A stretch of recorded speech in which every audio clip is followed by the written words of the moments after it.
Well, there you are. Again, Charlie Greer Podcast. I do this every day. Today, the Cahokia Mounds, Cahokia, Illinois. Before we do, please like, share, and subscribe. If you want to support the channel, the information's in the description. For Cash App, my handle is Charlie Greer Podcast. And for Zelle, it's my email. It's all in the description. Let's do this. Cahokia Mound. It's a huge mound, like pyramids size. It's in Cahokia, Illinois. Cahokia, Illinois is across the river from St. Louis. Most people don't know about Cahokia Mound or the mounds. There's a mound system that goes across all around basically the center of the United States. Even there's mounds everywhere, but there was a cluster. There's a bunch. It was like a civilization, like a metropolis, if you will. I lived in St. Louis in the 90s. I never heard of it. Matter of fact, by the time I heard about it, and my friends in St. Louis that lived there all their lives, I never heard of Cahokia Mound. Why they don't talk about this, I don't know. Maybe because they just can't explain it, so this kind of like, well, brush it under the hand, So the Cahokia Mound, huge. The base of it is big as like the Great Pyramid, and there's a mound system around there. It was a civilization. Cahokia, supposedly man from the sun. There's also a wood hinge, kind of like Stonehenge, but it's a wood hinge. Now, they had to rediscover this in like the late 1800s or the mid 1800s. They thought it was natural. Matter of fact, the wood hinge is part of, well, this was in the 90s, but it was part like a junkyard. They discovered it in like a junkyard. It's a wood hinge. So the wood's all rotten, but they found the remnants of this wood hinge, if you will. And of course, there's these mounds all through the Midwest, all down and so Cahokia was the center. It was like like a big city. There's, depending on who you ask, there's like 400,000, 500,000, up to 1 million people lived in that area, maybe more. So how I found out about it is I worked at my family's antique store in St. Louis, and we worked with a lot of my grandfather. My mother's a certified appraiser, or was. She's retired now. He worked with all these like historical societies, and he was an antique dealer. So we would appraise certain things. If we didn't have the knowledge, a lot of times you got to bring, other people in on an appraisal, because we had all these reference books and everything, and you had to be certified. You have to go. And my grandfather knew a lot about everything, but sometimes you have to call in like an expert. So sometimes we're the first people to be called. And then we knew these people. A lot of these people were rich people, and they have like the Cahokia Mound Society, whatever. And the women would come in. These women, they were customers of ours. They buy antiques, and they were on the board of this Cahokia Mound Society, trying to save the mounds because people were trying to dig into them and this and that and the other. Grave robber, who knows? So I got to meet these women. Now they're old. They were older, and I'm lucky to have met a lot of this older generation, because once they were gone, it's just the knowledge was, we're a bunch of dumbasses compared to some of these people who were dedicated, sophisticated, read a lot, and had the money and the wherewithal to start a society or a board of whatever. And they told me about the mounds. I was like, a Cahokia Mound, because I was all into like Egyptian history, just everything, and also paranormal and UFOs and this and that. And they kind of hinted around there was like something else going on that they couldn't talk about. And I was just like, well, do tell. No. And so I was like, perhaps I will go to this Cahokia Mound, which I did. The first time I went by myself, and like the second time I dragged my old girlfriend and then friend. I went there a bunch. You can climb this mound. It's no easy task, dude.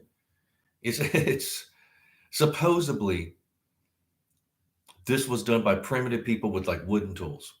And the plaza around the mound, in front of it, behind it, whatever you want to call it, 45 acres is level within 2 inches. 45 acres level with 2. Yeah, they use wooden. What?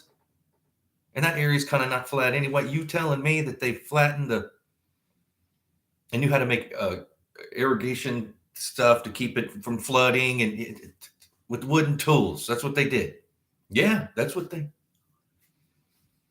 it's just mysterious. So you go there, and you're climbing it, and there's a lead. See, you think I'll make it, and there's one of these back in the '90s. There was wooden planks. They'd up on these wooden planks that had been rained on, and they're kind of crooked. And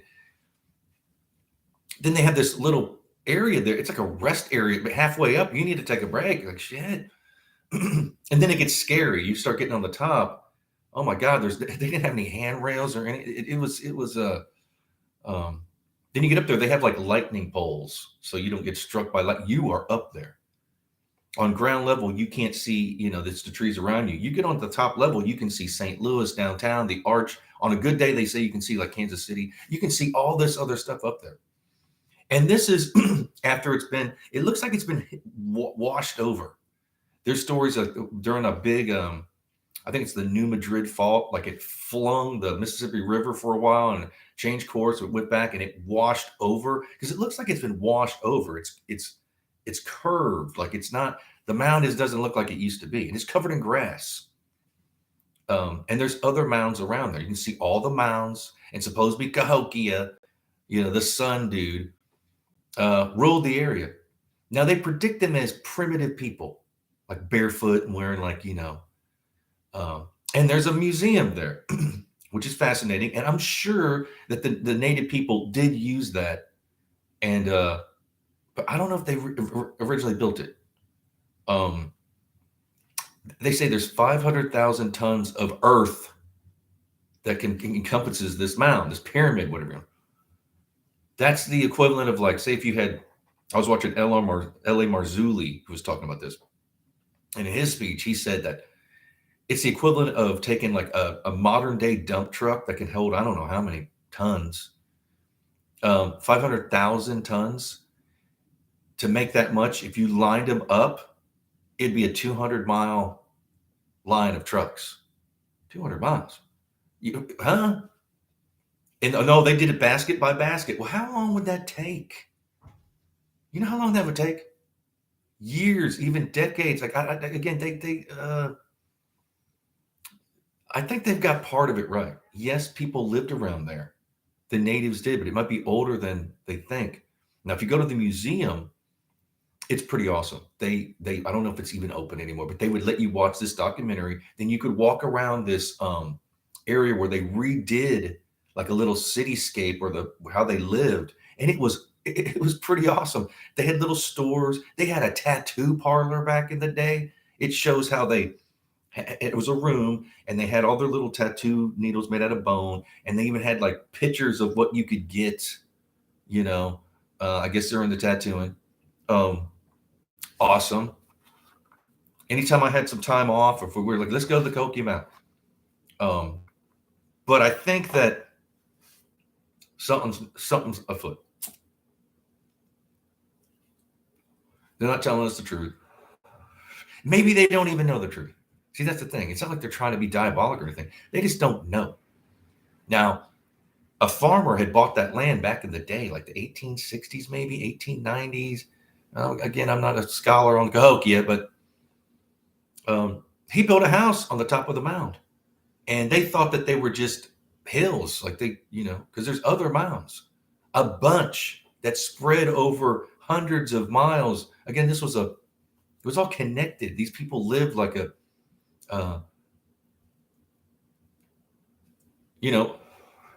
goes all the way up to like Illinois to down through to probably Louisiana.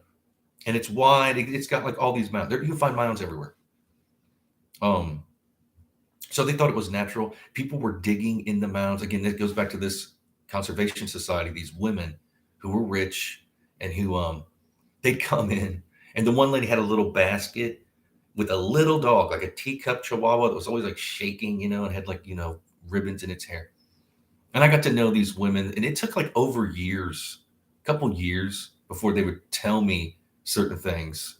And at the end, when they knew they were like at the end of their life, they got sick. Some of them had died. There was 4 main women, and then there was others, but the 4 were always at the store every week. They'd come in sometimes 2 times a week looking for jewelry or this and that, and antique crystal and linens. And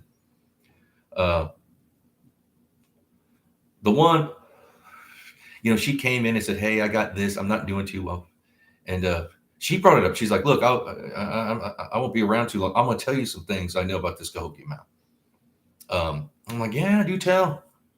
She's like, and this is what she said. I don't know if it's truth or not, but I don't see why she would lie.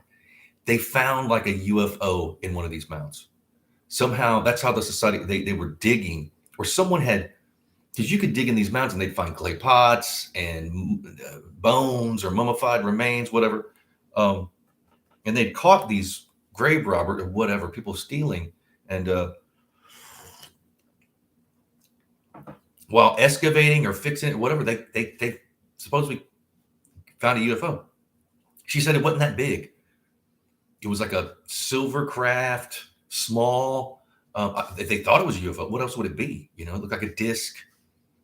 And then here comes the government people and the, God knows who, Area 51. I don't even know.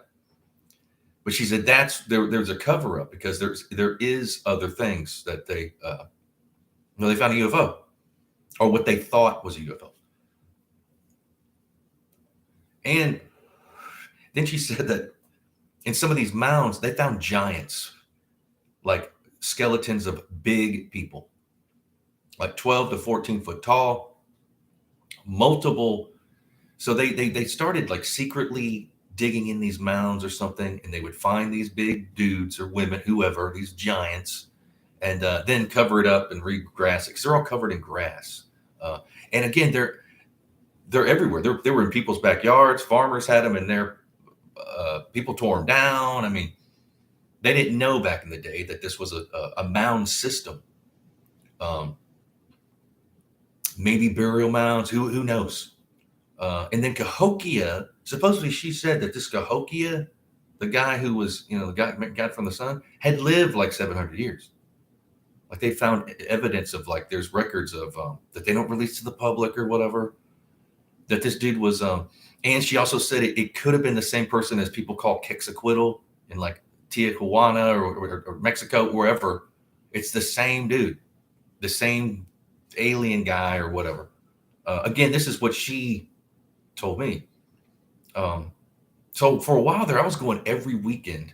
I'd go over there and I'd bring my friends. I remember I was running with a bunch of comedians. I had friends. I was shooting a film and I'd cast some comedians, and I would take them, and it was just like nonstop ball breaking funny. They just didn't get it. So there's like, oh yeah. And they couldn't believe how hard it was to get up this mound. It's a task, especially when the wind, and honestly, it's like you're breathing. And I'm a smoker, but it was like you start getting up there and you're like, my God. And then you get up there, and honestly, there's nothing much to do up there. You just kind of look around like, what in the hell? And it's weird. It's an eerie feeling. You can see everything. And supposedly that's where Cahokia lived. And they have pictures or drawings of how they think it looked, but I don't think that's how it was. Because they said it had like a wooden fence around it, and he had like a wooden hut up there. I mean, I don't know. If you have the technology to build this mound, wouldn't you have more than wood? Again, the plaza in front of it or behind it, whatever direction you're looking at, 45 acres, flattened, within 2 inches of level. You know how hard that would be? Even today, even with our technology and our lasers and this, that, and the other, and trying to flatten that, yeah. That's a monumental task. You couldn't go make a shovel out of some wood, and then you come back, we'll start. You have to dig up root systems and rocks, and then it'll flood, because some parts high, some part low. So you got to level everything.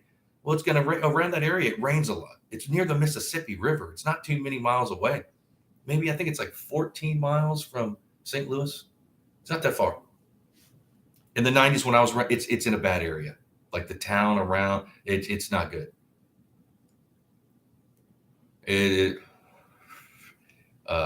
Yeah, bad. Times change. But you can't go see the wood hinge. It's I guess a replica of the Stonehenge. And here's another thing. There in Illinois, Stonehenge is in like England or something. How would they know each other? How would they know to build these? They said they discovered America in 1490. Huh? They're not telling us the truth, or they don't know the truth. That's the thing. I don't think it's a conspiracy.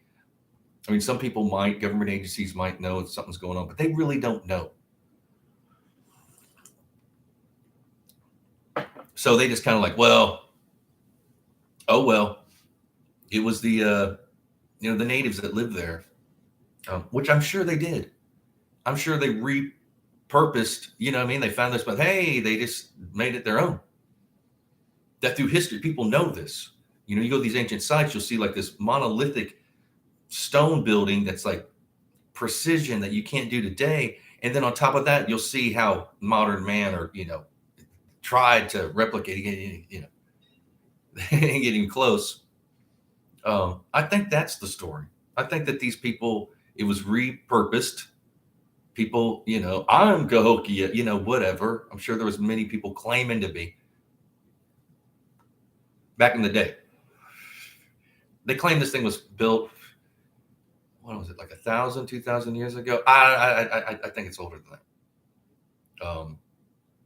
And again, they said there wasn't that many people living around that area anytime. But then now they claim, well, no, there might have been up to 500,000 people. You're telling me you try to get 5 people to do something, especially like and they said they used baskets, like this baskets of dirt, and flopped it there till they built this huge. Are you kidding me? Huge. The base is big as the Great Pyramid. This thing is huge. Google the Cahokia Mountain. Watch Cahokia Mountain. Watch a documentary about it. If you're around that area, go visit it. You can walk up it yourself. The museum's still there, which I don't know if it is or not. You can go watch the documentary and tour the little.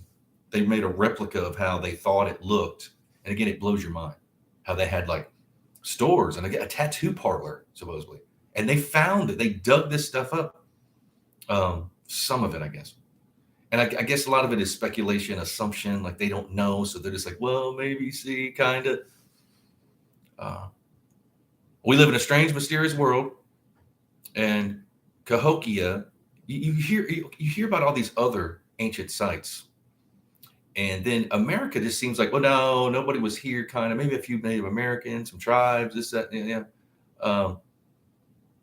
They don't really talk about the crazy stuff. There's a mound system in eastern part of the United States. There's a snake mound, and maybe they used earth because there wasn't enough stone. Who knows?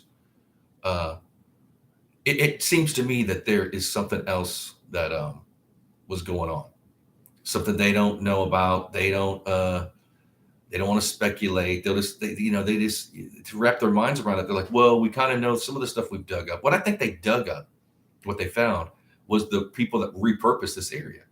And I'm sure they did put a wooden frame around it or fork, because it kind of looks like how they made it look. It doesn't, it just seems like with all that to make this mound, then just to put like a wooden fence around it, like that doesn't make any sense. You spend all this time making this mound, then, you can throw up a wooden fence, or again, it wasn't a fence. It was like big poles, like trees. And then they said it was guarded by, they had guard towers. I'm sure they did at one time. But they just don't know. Again, it might not be a conspiracy. It's just that it's just, what? See, they just don't. And then going back to the society women who claimed, or the woman, they claimed that they found a UFO. And like government agencies. And that's why she said she quit the society or whatever, because they weren't telling them the truth. I don't know if she saw the UFO. I don't know if it was like secondhand or people they hired, the engineers that went there I don't know. She wouldn't say. She was just, again, she was older. But it's fascinating to me. I would go there. I've been there probably, I know about 10 times, maybe up to 20. Because I would just go back and watch there was nothing to do on a weekend or whatever. And Go to Cahokia, call friends. Hey, you want to go? Yes, let's go. I had a van at the time. I just like pack people in the van. And bring water and maybe a snack because you need you need some almonds or something. You might want to. You're gonna need it because I thought the first time I went over there, like, oh, a mound. You're climbing a mound. It's tricky. And again, just how they had it, like wooden planks up this. And again, there's a ledge they had put, or maybe it was there that you can rest. Like there's people like make it about halfway up. You're like, oh man. And there was a time or two where I was like, yeah, I'll climb it again. And I got to that halfway point. I'm like, no, I've already been up there a few times. I'm going to come back down. Because on like a nice busy day, there's a bunch of people. There's people there at the museum. Sometimes you have to wait to, they have to let groups of people in. The museum was nice when last time I was there. This is like in the mid 90s. And this stuff again fascinates me.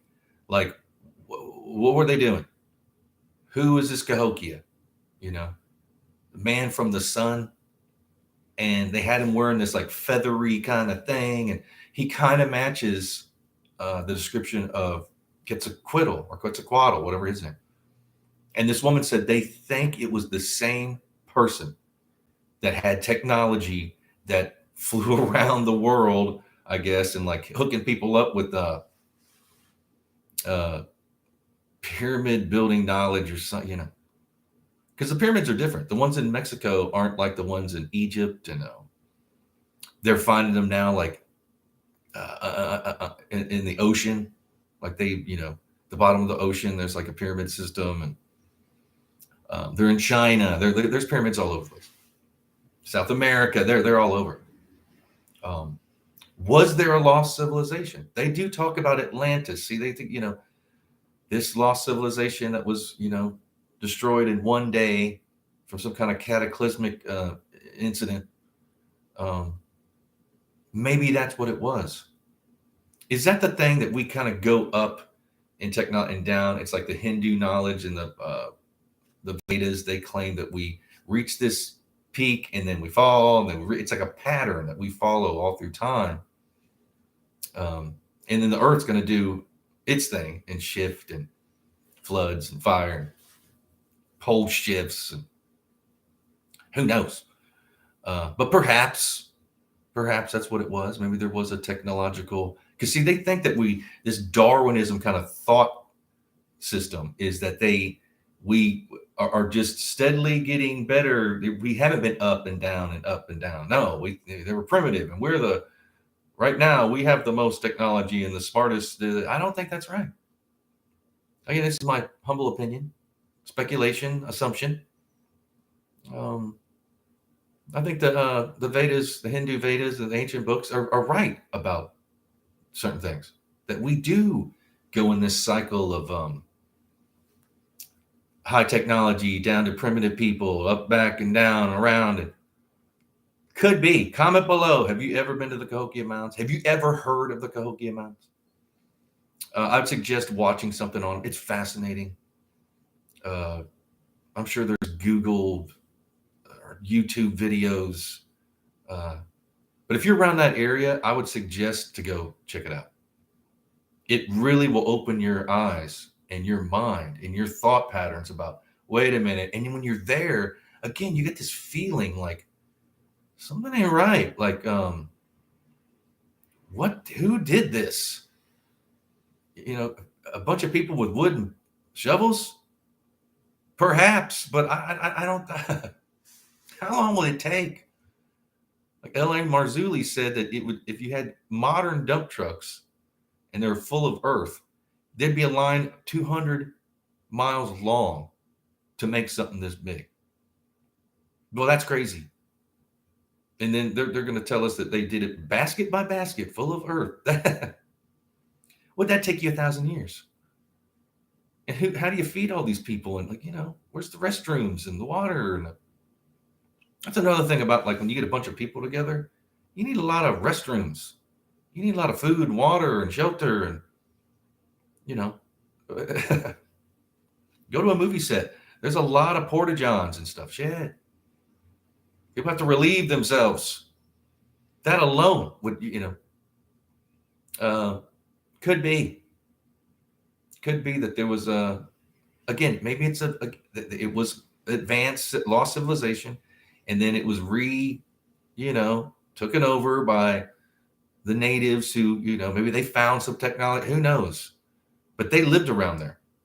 I think there's been multiple people. Well, there's people living around there now, but it's a bad area. They just thought it was a hill, like till like the 1800s, until scientists came in and they started this society and this and that.